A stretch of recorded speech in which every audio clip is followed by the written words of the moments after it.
राधे त्वं करुणामूर्ति प्रेम भक्ति प्रदायिनी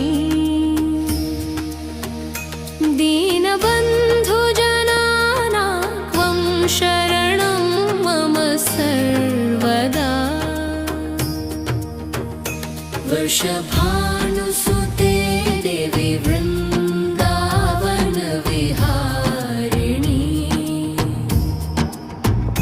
कृपां कुरु मयि नित्यं चर